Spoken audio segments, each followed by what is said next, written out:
Hello aspirants, మీలో చాలామంది APPSC TGPSC group 1 ఎగ్జామినేషన్కి prepare అవుతున్న వాళ్ళు, ఇంకా ప్రిపరేషన్ స్టార్ట్ చేయాలి అనుకుంటున్న వాళ్ళు చాలామంది ఉన్నారు. అయితే ఈ ప్రిపరేషన్లో మీకు చాలా క్వశ్చన్స్ ఉంటాయి. ఈ క్వశ్చన్స్ అన్నిటిని ఆన్సర్ చేయడానికి ఈరోజు మనతో పాటు senior most history faculty with 33 years of experience Seenaiah sir ఉన్నారు. గ్రూప్ 1 ప్రిపరేషన్ కోసం మన స్టూడెంట్స్కి ఒక ఓవర్వ్యూ ఇవ్వండి. Good evening to you all. మరి బాయ్స్ గర్ల్స్ సివిల్ సర్వీసెస్తో పాటు గ్రూప్ 1 నోటిఫికేషన్ మీద ఎంతోమంది ఆశలు పెట్టుకున్నారు. ఈ నోటిఫికేషన్స్ వస్తాయి, కానీ వచ్చే ముందే మనకు ఒక ఓవరాల్ వ్యూ అనేటువంటిది, అంటే సమగ్రమైనటువంటి అవగాహన అనేది అవసరం అవుతుంది. గ్రూప్ 1 మీద, గ్రూప్ 2 మీద, ఇటువంటి మీద మనం ఇవాళ ఫోకస్ చేస్తున్నటువంటిది గ్రూప్ 1 ప్రోగ్రామ్ మీద అన్నమాట. ఎప్పుడైతే గ్రూప్ 1 అనే పదం పడుతుందో సివిల్ సర్వీసెస్ కి గ్రూప్ 1 కి తేడా ఉండదు అనే విషయాన్ని కూడా మీరు గుర్తుపెట్టుకోవాలి. ఐ మీన్ యూపీఎస్సీ స్థాయిలో జరగబోయేటువంటి ఎగ్జామ్స్ కి ప్లస్ రాష్ట్రాల స్థాయిలో జరగబోయే సర్వీస్ కమిషన్స్ ఎగ్జామ్ లో గ్రూప్ 1 పోస్టులకి తేడా అనేటువంటిది ఉండదు. ఎందుకంటే గ్రూప్ 1 క్యాడర్ అనేటువంటిది అటు స్టేట్ సర్వీస్లో అయినా సెంట్రల్ సర్వీస్లో అయినా నామినిక్లేచర్ దాని విభాగం గ్రూప్ 1 అవుతుంది. కాబట్టి సివిల్ సర్వీస్ ఎగ్జామ్ ఏ స్థాయిలో అనేటువంటిది ఉంటుందో గ్రూప్ 1 కూడా అదే స్థాయిలో ఉంటుంది. రాష్ట్రంలో అత్యున్నతమైన సర్వీస్ ఏదంటే గ్రూప్ 1 అవుతుంది. కాబట్టి ఆ స్థాయిలోనే మన ప్రిపరేషన్ ఉండాలి. రెండోది ఏమిటనంటే సివిల్ సర్వీసెస్ కు ప్రిపేర్ అయినటువంటి అభ్యర్థులు చాలా చిత్రమైన విషయం ఇది. ఇంటర్వ్యూ దాకా పోయిన వాళ్ళు, కొంతమంది సర్వీసులు వచ్చిన వాళ్ళు కూడా ఉన్నారు. వాళ్ళకి అసలు గ్రూప్ 1 ప్రిలిమ్ పాస్ అవడం కూడా కాలేకపోయింది అనమాట. అంటే వాళ్ళు ప్రిలిమ్ కూడా క్లియర్ చేయలేకపోయినారు. అంటే గ్రూప్ 1 స్థాయి సివిల్స్ కంటే మించిందని నేను అనట్లేదు, కానీ ఖచ్చితంగా అయితే ఆ స్థాయిలోనే ఉంటుంది ఎగ్జామ్ అన్నమాట. ఇది దృష్టిలో పెట్టుకోవాలి. మూడోది ఏంటి అంటే ఇప్పుడు ప్రతి సర్వీస్ కమిషన్ కూడా గమనిస్తున్నాను నేను, స్టేట్ సర్వీస్ కమిషన్స్ అన్ని కూడా వాటి పంతాన్ని మార్చుకుంటున్నాయి. ఇంతకుముందు అట్లా ఉండేది కాదు. State service commissions autonomous body, వాళ్ళకి తోచినట్టు విధంగా వాళ్ళు కండక్ట్ చేసుకునేవాళ్ళు. కానీ ఇప్పుడు ఆ విధంగా లేదనమాట. యూపీఎస్సీ ఏ స్టాండర్డ్ లో అయితే ఎగ్జామ్ పెడుతున్నారో అదే స్టాండర్డ్ లోకి వస్తున్నారు స్టేట్ సర్వీస్ కమిషన్స్ అందరూ కూడా. కాబట్టి ప్రిపరేషన్ అనేటువంటిది మనము ఆ స్థాయిలోనే ఉండాల్సి వస్తుంది. చాలా మంది విద్యార్థులు ఇంకా ఇదే మైండ్ సెట్ తోనే ఉన్నారు. గ్రూప్ 1 ప్రిపేర్ అవ్వడము అని అంటే యూనివర్సిటీ ఎగ్జామ్స్ లో మనం ఎట్లా చదివామో అదే విధంగా మొత్తం తెలుసుకుంటాము, చివరిలో కూర్చొని చదివితే సరిపోతుంది అనేటువంటి ఇవన్నీ కూడా నువ్వు కరెక్ట్ అయినటువంటి అవగాహన కాదు ఇది. ఇవి మూడు మనం అలవర్చుకోవాలి. అందుకనే ఒక ప్రోగ్రామ్ ఇప్పుడు అనలాగ్ ఎందుకు తొందరగా వస్తుంది ముందుకి అని అంటే ఇదే ఐడియా. రాబోయే నోటిఫికేషన్ కి ముందే మనం ప్రిపేర్ అయి ఉండాలి అన్ని స్థాయిలో కూడా. ఓకే, కాబట్టి టైం ఉన్నది. టైం ఉన్నటువంటి it's like golden opportunity for all of us. కాబట్టి ఉపయోగించుకొని ప్రతిరోజు కూడా కొంత టైంని, కాలాన్ని దానికి వినియోగించి నోటిఫికేషన్ వచ్చే సమయానికి ప్రిపరేషన్ స్టార్ట్ చేయకూడదు. ఆ టైంకి ప్రిపరేషన్ అయిపోవాలి. అప్పుడు స్థాయి మనకు ప్రిపరేషన్ అద్భుతంగా ఉంటుంది, ఫలితాలు బాగుంటాయి. ఇవి దయచేసి గుర్తుపెట్టుకోండి. మొదట్లోనే ఈ అంశాలు మనం మనసులో పెట్టుకోవాలి. సార్, చాలా వరకు మీ గ్రూప్ 1 ఓరియంటేషన్ సెషన్స్లో కాంపిటీషన్ 10% మాత్రమే ఉందని చెప్పడం జరిగింది. సో దానిపైన కొంచెం ఎలాబరేట్ చేసి చెప్పండి. ప్రతి వ్యక్తికి కూడా ఉద్యోగము, ప్రభుత్వ ఉద్యోగము, ఉన్నత స్థాయి ఉద్యోగము సాధించాలా అనేటువంటి తపన ఉంటుంది. ఎందుకంటే మన విద్య యొక్క పరమోన్నత ఉద్దేశం ఏమిటి అని అంటే సమాజంలో ఉన్నత స్థాయిలోకి రావడమే మన ఉద్దేశం. అదే అటు స్టేట్ సర్వీస్ కావచ్చు, అటు యూపీఎస్సీ కావచ్చు, లేదా ఇటు స్టేట్ సర్వీసెస్ కావచ్చు. అందరికీ ఆశ ఉంటుంది ఉద్యోగం సాధించాలని, కానీ కొంతమందే సాధించగలుగుతారు. ఈ కొంతమంది ఎందుకు సాధించగలుగుతారు, మిగతా మంది ఎందుకు సాధించలేకపోతున్నారు అంటే 90% మందికి ఆశలు ఉంటాయో కానీ శ్రమ చేసేటువంటి ఓపిక, శ్రమ చేసేటువంటి దానికి సంసిద్ధత ఉండవు. వాళ్ళకి కేవలం ఆలోచనలే ఉంటాయి, వాళ్ళు ఊహాలోకంలోనే ఉంటారు. 10 మంది మాత్రమే నిర్దిష్టమైనటువంటి గమనాన్ని ఎంచుకున్నారు, దానికే అంకితం అయిపోతారు. ఇది టాపర్కి ప్లస్ మిగిలిన వాళ్ళకి, అంటే సెలక్షన్స్ రాని వాళ్ళకి ఉండేటటువంటి డిఫరెన్స్, ఇది తేడా. ఇది నిన్నగాక మొన్న ఒక అభ్యర్థి కూడా తన ఇంటర్వ్యూలో చెప్పింది, అమ్మాయి కరెక్ట్గా అని చెప్పింది అనమాట. 3 ఏళ్ళు అయింది నేను సెల్ ఫోన్ వాడి అని. 3 ఏళ్ళు సెల్ ఫోన్ తను ముట్టుకోకుండా ప్రిపేర్ అవుతున్నది అంటే మొదటి 2 అటెంప్ట్లు రాలే తనకు సివిల్ సర్వీసెస్లో, కానీ 3వ అటెంప్ట్ ఐఏఎస్ కొట్టింది అమ్మాయి. దీనికి అంకిత భావం. నా 33 ఏళ్ల అనుభవంతో చెప్తున్నాను. 10వ క్లాసు ఫెయిల్ అయినటువంటి వాడు 2 సార్లు, ఒకసారి కాదు, ఆయన ఐఏఎస్ అయినాడు. స్ట్రీట్ గూండాలాగా ఎక్కడ పడితే వాడు తన్నేవాడు, తన్నించుకుంటున్నటువంటి వాడు ఆయన ఐపీఎస్ అయినాడు. ఓకే, ఐఐఎంలు చదివిన వాళ్ళు, ఐఐటీలు చదివిన వాళ్ళు కూడా ప్రిలిమ్ కూడా పాస్ కాలేదు. ఎక్కడ వస్తున్నది ఇక్కడ తేడా అని అంటే అంకిత భావం. ఈ మాట నేను చాలాసార్లు వాడుతూ ఉంటాను.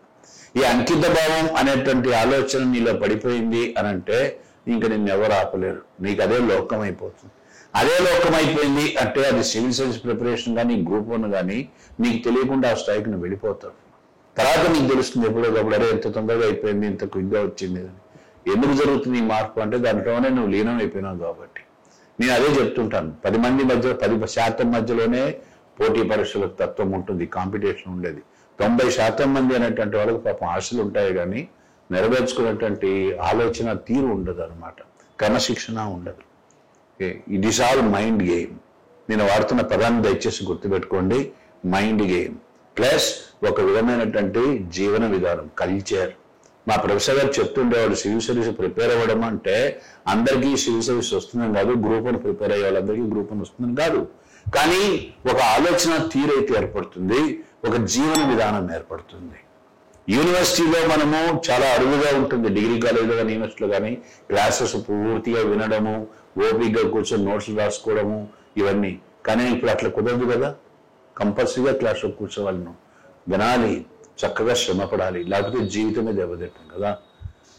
అందుకు సంసిద్ధత పడాలి. ఈ కల్చర్ నిలవర్చుకునే వాళ్ళకే సర్వీస్ వస్తుంది. అందుకనే 90% ఆ కల్చర్ పట్ల అంత ఆసక్తి ఉండదన్నమాట. కరెక్ట్గా 10% మాత్రమే ఇస్తారు ఈ అంకిత భావాన్ని, వాళ్ళకే సర్వీసెస్ వస్తాయి. ఇది తేడా. అందుకే చెప్తుంటాను, 10% మధ్యలోనే కాంపిటీషన్, పోటీ తత్వం ఉంటుంది.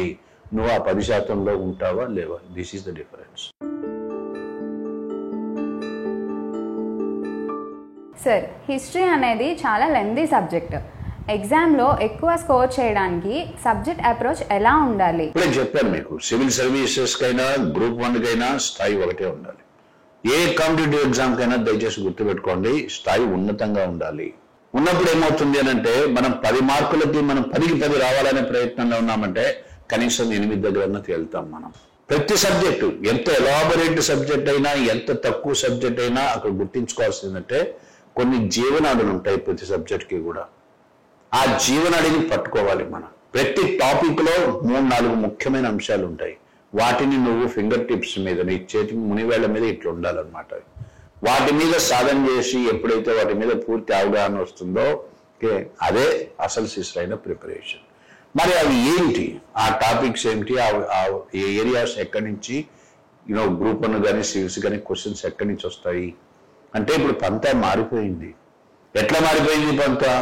ఇంతకుముందు చరిత్ర అంటే నా సబ్జెక్ట్ కాబట్టి చెప్తున్నాను. చరిత్ర అంటే యుద్ధాలు, రాజులు, ఏ యుద్ధం ఎప్పుడు జరిగింది, ఏ రాజు ఎవరిని ఓడించాడు, రాజవంశాలు ఏమిటి, ఏ సంవత్సరంలో ఏం జరిగి, ఇట్లా అడుగుతుండేవాళ్ళు. ఇప్పుడు అది కానే కాదు. చరిత్ర ఏం మిగిల్చింది అనేటువంటిది మౌలిక అంశమైంది. అంటే హిస్టరీ ఆఫ్ హిస్టరీ. దీనిని ఎవడైతే అర్థం చేసుకుంటాడో, అంటే గత ప్రశ్నలు చూస్తే మనకు అర్థమైపోతుంది స్పష్టంగా ఏం కావాలనుకుంటోంది ఏపీపీఎస్సీ కానీ, గ్రూప్ 1 గ్రూప్ 1 ఎగ్జామ్స్లో యూపీఎస్సీ కానీ. దీన్ని నడిపెట్టుకోవడం అంటాం మనం. ఇది మనం అర్థం చేసుకున్నాం అనుకోండి, మన ప్రిపరేషన్ కూడా అదే పంతాలో వెళ్ళిపోతుంది. ఒక్క 2 ఎగ్జాంపుల్స్ చెప్తాను. గుప్తుల్లో సముద్రగుప్తుడు దండయాత్రలు చేశాడు, 12 మంది రాజులను ఓడించాడు, 18 మందిని ఓడించాడు, 6 చంపాడు, ఇంకొక ఈశాన్య రాష్ట్రాలకు వెళ్ళి, వీటి మీద ఏనాడో అడగలే క్వశ్చన్స్.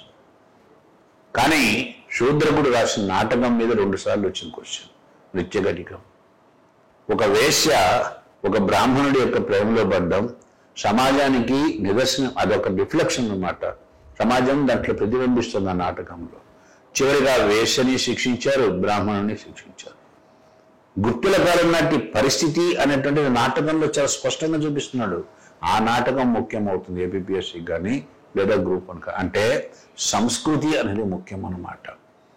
కాబట్టి ఇట్లా సంస్కృతి గురించి నేను వరుసగా చెప్పాలంటే టైం పడుతుంది మీకు. ప్రాచీన పూర్వయుగ సంస్కృతుల నుంచి మానవ జీవన విధానం స్టార్ట్ అయింది. అక్కడి నుంచి సింధు నాగరికత, వేద నాగరికత, బౌద్ధ జైన మతాలు, అసలు బౌద్ధం చుట్టే తిరుగుతుంది ప్రాచీన భారతదేశ చరిత్ర మొత్తం కూడా. అట్లాగే మౌర్యుల కాలం నాటి కళాస్వరూపాలు, గుర్తుల స్వర్ణయుగం అనడము, తూర్పు చాళుక్యులు, పశ్చిమ చాళుక్యులు, పల్లవులు వీడి సంస్కృతికి అందించిన సేవలు, మధ్యయుగాలకు వచ్చేసరికి ఇండో ఇస్లామిక్ సంస్కృతి, ఇస్లాం గొప్ప సంస్కృతికి సేవలు అందించింది. వీటి చుట్టే పరిభ్రమిస్తున్నాయి, గమనించలేదో క్వశ్చన్స్ అనేటువంటిది. అంతేగాని దాడులు దండయాత్రలు వీటి మీద అడగడం అనేటువంటిది అడగట్లేదు అనట్లేదు, కానీ చాలా అరుదుగా అడుగుతున్నాడు. ఇది మారిన ట్రెండ్ అనమాట. కానీ ఇదే ట్రెండ్ నువ్వు ఆధునిక భారతదేశానికి అప్లై చేయలేము. ఆధునిక భారతదేశంలోకి వచ్చేసరికి అన్ని అంశాలు ముఖ్యమవుతాయి. కాబట్టి దీన్ని దయచేసి గుర్తుపెట్టుకోండి. Legacy of legacy, legacy of history, history of history. చరిత్ర చివరికి ఏం మిగిల్చింది? రాజుల్ని మిగల్చలే, రాజ్యాల్ని మిగల్చలే, గొప్ప వారసత్వాన్ని మిగిల్చింది. దాని మీద అడుగుతాడు క్వశ్చన్స్. ఇట్లా మనము నాడిని పట్టుకోవడం తెలుసుకోవాలన్నమాట. సార్, స్టడీ మెటీరియల్ విషయానికి వస్తే స్టూడెంట్స్ కన్సాలిడేషన్ కన్నా కలెక్షన్ మీద ఎక్కువ ఫోకస్ చేస్తున్నారు. సో దీనివల్ల రివిజన్ అనేది చాలా ఎఫెక్ట్ అవుతుంది. సో దీనిపైన మీరు స్టూడెంట్స్కి ఒక చిన్న క్లారిటీ ఇవ్వండి. ఇప్పుడు స్టూడెంట్ ప్రతి ఒక్కరు చేసే పెద్ద పొరపాటు ఏంటంటే, అందరికీ నేను చెప్పాను కదా ఇంతకుముందు కూడా, అప్లికేషన్ ఏమైనా పెట్టిన రోజు నుంచి ఇంకా మనం ప్రశ్న వేధిస్తుంటుంది. ప్రిపరేషన్ ఎట్లా స్టార్ట్ చేయాలి, ఎంత ఎఫెక్టివ్గా ప్రిపేర్ చేయాలి, ప్రిపేర్ అవ్వాలి, ఇవన్నీ ఉంటాయి. ఈ విషయంలో మనం కొంతమందిని తప్పు కూడా పట్టలేం. పాపం వాళ్ళకి ఆ యాంగ్జైటీ ఉంటుంది, వాళ్ళకి ప్లస్ ఆ తొందరపడే తత్వము ఉంటుంది. ఇక్కడ ఏమవుతుంది అని అంటే, సమస్య కనబడదాన్నంతా మొత్తం చదవాలని తప్పని స్టార్ట్ అవుతుంది. వారి దాంట్లో ఆ మెటీరియల్లో ఏముందో, ఇంకొక మెటీరియల్లో ఏమున్నదో నేను అది చదవట్లేదే, ఇక్కడ వెనకబడిపోతానేమో, ఈ భయం వచ్చింది అని అంటే మాత్రం పెద్ద సమస్యాత్మకమవుతుంది ఈ భయం అన్నట్టు. కరెక్ట్గా మేము చెప్పినటువంటి ఏరియాస్ అంటే నేనని కాదు, ఫ్యాకల్టీ అనుభవంతో చెప్తాడు ఈ ప్రశ్నలు ఇక్కడి నుంచి వస్తాయి అన్నటువంటిది. క్లాస్ రూమ్లో టీచర్ ఏం చెప్పాడో అనేటువంటి నోట్స్ నీకు ప్రామాణికం అవుతుంది. నెంబర్ 1. నువ్వు కోచింగ్ సెంటర్ల మెటీరియల్ మీద ఆధారపడి నేను అనట్లే, ఫ్యాకల్టీ ఏం చెప్తున్నాడో గమనించు. ప్లస్ దాంతో పాటుగా స్టాండర్డ్ టెక్స్ట్ బుక్స్ ఉంటాయి. ఇప్పుడు చూడండి, తెలుగు అకాడమీ వాళ్ళు మీకు తెలంగాణ చరిత్ర మీద ఇట్లాగ వేశారు. తెలుగు అకాడమీ వాళ్ళు అన్నమాట, తెలంగాణ ప్రభుత్వం వాళ్ళు రాసినట్టు. ఇది ప్రామాణికము ప్రభుత్వానికి. కాబట్టి దీన్ని అనుసరించి వాళ్ళు క్వశ్చన్స్ ఇవ్వబోతున్నాడు రేపు. కాబట్టి దీంట్లో ఫ్యాకల్టీ ఏం చెప్పాడు, దీంట్లో ఏం ఉన్నది, రెండింటి మధ్య ఏమి లేదు, ఏమున్నది బేరీస్ చేసుకొని నువ్వు నోట్స్ రాసుకో. ఇది అసలు సిసరైనటువంటి పద్ధతి. ఇది కాకుండా నువ్వు సులభంగా ఉన్నది అని చెప్పి పదే స్టడీ సైకిల్ తిరిగి 10 మెటీరియల్ తెచ్చుకొని చివరికి ఏమీ చదవలేని పరిస్థితి వస్తుంది. అనవసరంగా దాన్ని రాద్ధాంతం చేయబాకండి. సింపుల్ పద్ధతి. ప్రామాణికమైనటువంటి గ్రంథాలు ఏంది, ఎన్సీఆర్టీలు ప్రామాణికము, స్టేట్ సర్వీసెస్కి వచ్చేసరికి అకాడమీ పుస్తకాలు ప్రామాణికము. వాటిని ప్రధానంగా చేసుకొని మనం నోట్స్ రాసుకోవాలి. క్లాస్లో సార్ చెప్పేటువంటి నోట్స్ను ఫాలో అవ్వాలి. ఎందుకంటే ముందు క్లాస్ నోట్స్కి ఇంపార్టెన్స్ ఇవ్వండి. ఎందుకంటే క్లాస్ విని రాసుకున్నది కాబట్టి అది మైండ్లోకి ఎక్కుతుంది బాగా. తర్వాత మీరు గవర్నమెంట్ అంటే ప్రభుత్వం వారి యొక్క ప్రచురణలన్నీ చూడండి. వీటి నుంచి క్వశ్చన్లు పక్కకు పోయే అవకాశం ఉండదు. అట్లా కాకుండా కేవలం స్టడీ సర్కిల్స్ మెటీరియల్ మీద ఆధారపడితే మాత్రము చాలా దెబ్బతింటాం మనం.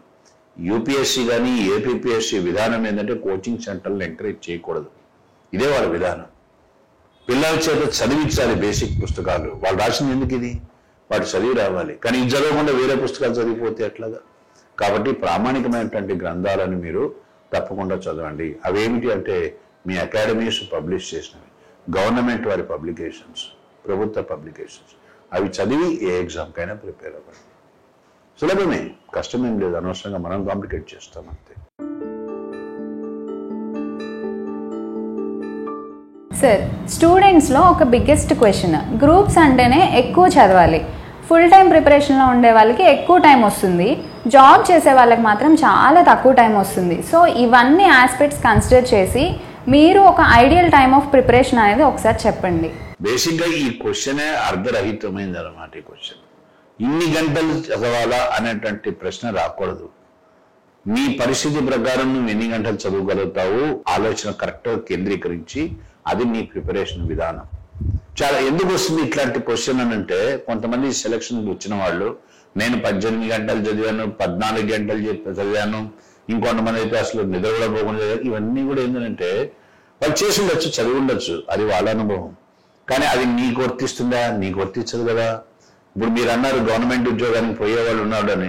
ఆయన పొద్దున 10 గంటల కల్లా అక్కడ ఉండాలా? ఆయన ఏం చదవగలుగుతాడు 18 గంటలు? కాబట్టి నీ యొక్క పరిమితులు ఏంది?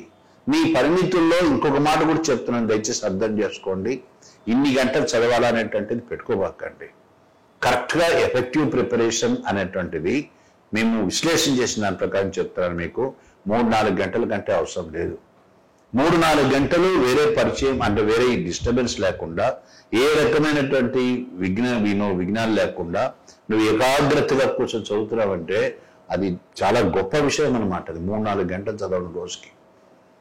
కొంతమంది లైబ్రరీలో 18 గంటలు కూర్చొని ఉంటారు. ఇది మెహర్బానీ, ఏదో ఎవరినో ఇంప్రెస్ చేయడానికి కూర్చున్నావు. ఏం చేస్తున్నావు కూర్చొని నువ్వు? నా అనుభవంతో చెప్తున్నాను. 3 గంటలు చదివి హాయివన్నీ అన్నది పడేసేసి సినిమాలకు పోయిన వాడు కూడా వేసుకుంటాడు. ఎందుకంటే చదివినంతసేపు ఎంత క్వాలిటేటివ్గా మనం ప్రిపేర్ అయినాము, ఎంత ఇన్వాల్వ్ అవుతున్నాము అనేటువంటిది ఇంపార్టెంట్. అంతేగాని ఎన్ని గంటలు చదివాము అనేది కాదు. కాబట్టి ఈ ప్రశ్నకు సమాధానం ఏంది? నీకు ఎంత కేటాయించగలుగుతావు కాలాన్ని, అది నువ్వే నిర్ణయించుకోగలవు. మనసున్న చోట మార్గం ఉంటుంది అని అంటాం కదా. అట్లా ఎక్కువ చాలామంది లేచి చాలా పనులన్నీ ముగించుకొని పాపం గవర్నమెంట్ ఆఫీస్కి పోయేవాళ్ళు 4 గంటల సేపు చదువుకొని వెళ్ళేవాళ్ళు ఉన్నారు. రాగానే కాలు చేతులు కడుక్కొనేసేసి భోజనం చేసేసి మళ్ళీ 2 గంటలు చదివేవాళ్ళు కూడా ఉన్నారు. అట్లా నీ స్థితి ఏంది, నువ్వు ఎంత మేరకు రాగలుగుతావు అనేటువంటి నువ్వు నిర్ణయించుకోవాల్సి ఉంటుంది. అంతేగాని నిర్దిష్టంగా ఇన్ని గంటలు అని మాత్రం లేదండి. నీ ప్లానింగ్ ఉండాలి, నీకు ఎంతవరకు అవుతుంది అనేటువంటి. కాబట్టి ఇట్లాంటి నమ్మబాకండి, ఇట్లాంటి వాటిని పాటించడానికి ప్రయత్నం చేయబాకండి. అవి కొంతమంది అనుభవాలు, మీ అనుభవాలు కాదు. సార్ ఇంకొకటి, యూపీఎస్సీ అనేది రెగ్యులర్ నోటిఫికేషన్. గ్రూప్స్కి వచ్చేసరికి రెగ్యులర్గా ఉండొచ్చు, ఉండకపోవచ్చు. సో ఒకవేళ నోటిఫికేషన్ వచ్చినా ఇష్యూస్ వల్ల ప్రాసెస్ అనేది చాలా లాంగ్ అవుతుంది. సో ఇవన్నీ కన్సిడర్ చేసి నోటిఫికేషన్ వచ్చే ముందు ప్రిపరేషన్ స్టార్ట్ చేయడం మంచిదా, లేదు అని అంటే నోటిఫికేషన్ వచ్చిన తర్వాత ప్రిపరేషన్ స్టార్ట్ చేయడం మంచిదా? మీకు నోటిఫికేషన్ కోసం వెయిట్ చేయబాకండి అని అంటున్నా. నోటిఫికేషన్లు ఎప్పుడు వస్తాయో అప్పుడు చేద్దాం అనుకుంటే that would be too late. Okay, ఈ ప్రిపరేషన్ అనేటువంటివి మీరు చేసేటువంటివి ఖచ్చితంగా ఏ ఎగ్జామ్కైనా కూడా ఉపయోగపడేటువంటివే. మీకు సెంట్రల్ సర్వీసెస్లో కూడా కొన్ని గ్రూప్ 2 ఎగ్జామ్స్ ఉన్నాయి, క్యాడర్ ఎగ్జామ్స్, వాటికి ఉపయోగపడతాయి మీకు ఇవి. కాబట్టి మీ నోటిఫికేషన్ వచ్చే వరకు వెయిట్ చేసి అప్పుడేదో మేము ప్రిపరేషన్ చేస్తాము అనేటువంటిది సరైన అవగాహన కాదు అది. అందుకనే ముందే ప్రిపేర్ అవ్వడం అనేటువంటిది చాలా ఉత్తమం. టైం పడుతుంది, చాలా టైం పడుతుంది. మనకు సబ్జెక్ట్స్ మీద బేసిక్ అవగాహన కోసం 1 year పడుతుంది. కాబట్టి ఆ 1 year కాలాన్ని మనం ముందు నుంచే ప్రారంభం చేసుకోవడం అనేటువంటిది ఆలోచించదగినటువంటి విషయము. దాని గురించి మనం మర్చిపోకూడదు అన్నమాట. ఇప్పుడు నువ్వు ప్రిపేర్ అవుతున్నావు అని అంటే నీకు ఇది ఒకటే కాదు, మిగిలిన ఎగ్జామ్స్ కూడా అన్నిటికీ ఉపయోగపడుతుంది కదా. ఈ విషయాన్ని కూడా మీరు గుర్తుంచుకోవాలి. కాబట్టి నోటిఫికేషన్ వచ్చే వరకు వెయిట్ చేస్తాం, అప్పుడు స్టార్ట్ చేస్తాం అనేటువంటిది అది ముమ్మాటికి సరైనటువంటి ఆలోచన తీరు కాదు. ఒకసారి డిసైడ్ అయినాం కాంపిటేటివ్ ఎగ్జామ్స్లో కూర్చోవడం అనేటువంటిది. సో నోటిఫికేషన్ సంబంధం లేదు నాకు. రెండోది ఇంకో మాట నేను మారుస్తాను మీ క్వశ్చన్ని. పోస్టులు బాగున్నాయి కాబట్టి అవకాశం ఉంటుందే, పోస్టులు తక్కువ ఉన్నాయి కాబట్టి ఎందుకు రాయాలా? Please don't ask these questions. పోస్టులు 10 ఉన్నా కానీ ఆ 10లో నువ్వు ఉండాలి. అంటే ఆ స్థాయిలో నీ ప్రిపరేషన్ ఉండాలన్నమాట. కాబట్టి నోటిఫికేషన్ వచ్చిన తర్వాత ప్రిపేర్ అవుదాం అని అంతదాకా మాత్రం దయచేసి వెయిట్ చేయబాకండి, కాలాన్ని వృధా చేయబాకండి. పోనీ ఏం చేస్తారు? ప్రిపరేషన్ అప్పుడే స్టార్ట్ చేస్తారు. మరి ఇంకోటి ఏమైనా కన్స్ట్రక్టివ్గా ఉంది ఆ థింకింగ్, ఇంకోటి ఏమైనా చేస్తున్నారా మీరు అంటే అది ఉండదు. ఊరికే మనం తిరగడం అనేటువంటిది కాదు కదా జీవితం అనేటువంటిది. కాబట్టి నోటిఫికేషన్ కోసం వెయిట్ చేయబాకండి, దయచేసి కాలాన్ని వృధా చేయబాకండి. మనిషికి ప్రాణం కంటే కూడా విలువైంది కాలం. ప్రాణం పోయింది కూడా తిరిగి వచ్చినంత సందర్భాలు ఉన్నాయి, కానీ కాలం పోయింది రాదు. ఇది గుర్తుపెట్టుకొని కాలాన్ని తగ్గట్టుగా చక్కగా ప్రిపేర్ అవ్వండి. నోటిఫికేషన్ వచ్చినప్పుడు అన్ని స్టేజెస్ దాటి ఉంటారు కాబట్టి మీకు చాలా సులభం అవుతుంది అన్నమాట. అప్పుడు స్టార్ట్ చేయబాకండి, టూ లేట్. అందరితో పోటీ పడాలి, అంత స్థాయిలో ప్రిపరేషన్ ఉండాలంటే ముందు నుంచే ఉండాలి.